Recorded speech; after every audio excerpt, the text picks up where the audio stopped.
Hi friends, welcome back to our channel. வாங்க today's breakfast என்ன அப்படின்னு சொல்லிட்டு பார்க்கலாம்.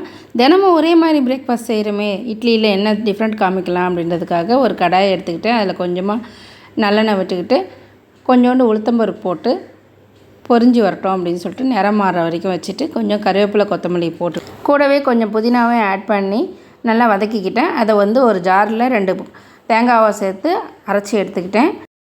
அதே கடாயில் திரும்பி 2 டீஸ்பூன் எண்ணெய் விட்டு அதில் கொஞ்சமாக கடுகு போட்டு தாளிச்சிக்கிட்டேன். கூடவே 2 பச்சை மிளகாய் வேணுனாலும் போட்டுக்கலாம். நான் ஆல்ரெடி ஆட் பண்ணிட்டேன் பச்சை மிளகாய். இப்போ வெங்காயத்தை அது கூட போட்டு நல்லா வதக்கிட்டு இப்போ நம்ம அரைச்சி வச்சுருக்கோம் இல்லைங்களா, அந்த விழுதை இது கூட ஆட் பண்ணி நல்லா வதக்கிக்கலாம். இப்போ இது கூடவே ஒரு குட்டி தக்காளி இல்லைன்னா ஒரு பாதி தக்காளி மட்டும் ஆட் பண்ணிக்கோங்க. உங்களுக்கு வேணும்னா கொஞ்சமாக சாஸ் வேணால் கூட ஆட் பண்ணிக்கலாம். எனக்கு தக்காளி மட்டுமே போதுமானதாக இருந்துச்சு. இதையும் நல்லா போட்டு வதக்கிட்டு இதுக்கு தேவையான அளவுக்கு உப்பு, ஆல்ரெடி இட்லியிலே உப்பு இருக்கும், அதனால் கொஞ்சமாகவே சேர்த்துக்கோங்க. இது இந்த விழுது போட்டோம் இல்லையா, அது வதங்கிறதுக்கும் அதில் கொஞ்சம் உப்பு இருக்கணுன்றதுக்காகவும் தான் ஆட் பண்ணுறேன். இப்போ இட்லியை கட் பண்ணிக்கலாம், இல்லைன்னா நீங்கள் கையால் உதுத்தும் போட்டுக்கலாம்.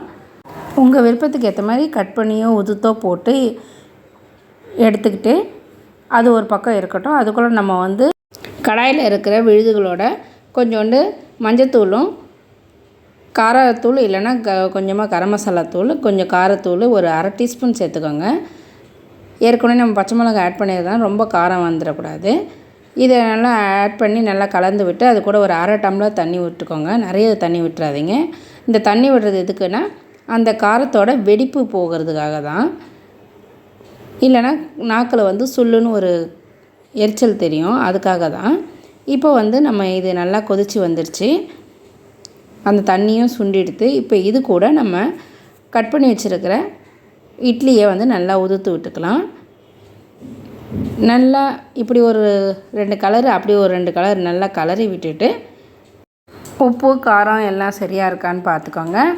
நல்லா கலரி விட்டுருங்க. அந்த மசாலா அந்த இட்லி கூட நல்லா கலந்து விட்டுடுங்க. அம்மா என்னம்மா புதுசாக செய்கிறேன், ஏதோ செய்கிற போல இருக்கு எனக்கு அப்படின்னு சொல்லிட்டு நம்ம ஃபிஸி பையன் உக்காந்துட்டான். அவனுக்கும் கொஞ்சம் கொடுத்துடலாம். காரம்லாம் அவருக்கு ஒத்துக்காது, ஆனால் காரம்லாம் கொடுக்கக்கூடாது. சாதா இட்லி வேணால் கொடுத்துக்கலாம். இப்போ இந்த இட்லி மசாலாவை நல்லா கலந்து விட்டுட்டேன். இப்போ இந்த இட்லிக்கு ரெடி ஆகிடுச்சு. இப்போ எதுவுமே சர்வ் பண்ண வேண்டியது தான் ஃப்ரெண்ட்ஸ். இப்போ இது கூட ஒரு டீஸ்பூன் நெய் கலந்து சர்வ் பண்ணிங்கனாலும் ரொம்ப டேஸ்ட்டாக இருக்கும் ஃப்ரெண்ட்ஸ்.